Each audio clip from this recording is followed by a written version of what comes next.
Hello வணக்கம் மக்களே. சாவடிச்சிடுவேன் திண்டுக்கல் வீரர்களை பார்த்து கோபமாக கத்திய அஸ்வின். டிஎன்பிஎல் கிரிக்கெட் தொடரில் எலிமினேட்டர் ஆட்டத்தில் சேப்பாக் சூப்பர் கில்லிஸ் அணியும் அஸ்வின் தலைமையிலான திண்டுக்கல் டிராகன்ஸ் அணியும் பலப்பரீட்சை நடத்தினர்.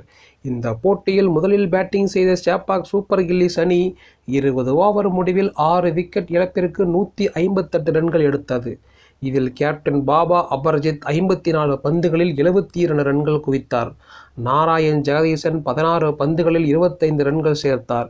இதனால் திண்டுக்கல் பந்துவீச்சு தரப்பில் சந்தீப் வாரியர் 2 விக்கெட்டுகளை வீழ்த்தினார்.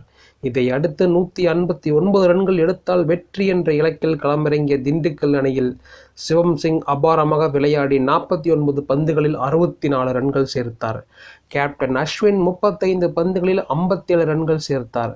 இதனால் 19.5 ஓவரில் திண்டுக்கல் அணி 6 விக்கெட் இழப்பிற்கு 161 ரன்கள் எடுத்து வெற்றி பெற்றது. இந்த நிலையில் ஆட்டத்தின் 16வது ஓவரில் திண்டுக்கல் வீரர்கள் ரன் ஓடும் போது அலட்சியமாக செயல்பட்டனர். இதனால் ரன் அவுட் ஏற்படும் வாய்ப்பு இருந்தது. ஒருவேளை சிவம் சிங் ரன் அவுட்டாக இருந்தால் நிச்சயம் பிரச்சனை ஏற்பட்டிருக்கும். இதனால் கடுப்பான அஸ்வின் ஆடுகளத்திற்கு வெளியே டக் அவுட்டில் அமர்ந்திருந்த போது திடீரென்று கோபமாகி திண்டுக்கல் பேட்ஸ்மேன்களை கடுமையாக திட்டினார். அப்போது கையை உயர்த்தி சாகடித்து விடுவேன் என்று அஸ்வின் கோபமாக பேசினார்.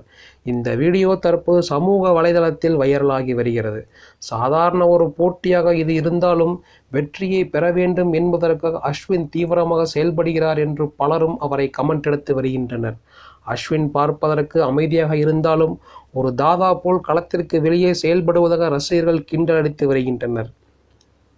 தங்கள் அணி வீரரைத்தான் அஸ்வின் திட்டியிருக்கிறார் என்பதால் இதில் எந்த பிரச்சனையும் இல்லை என்பது குறிப்பிடத்தக்கது.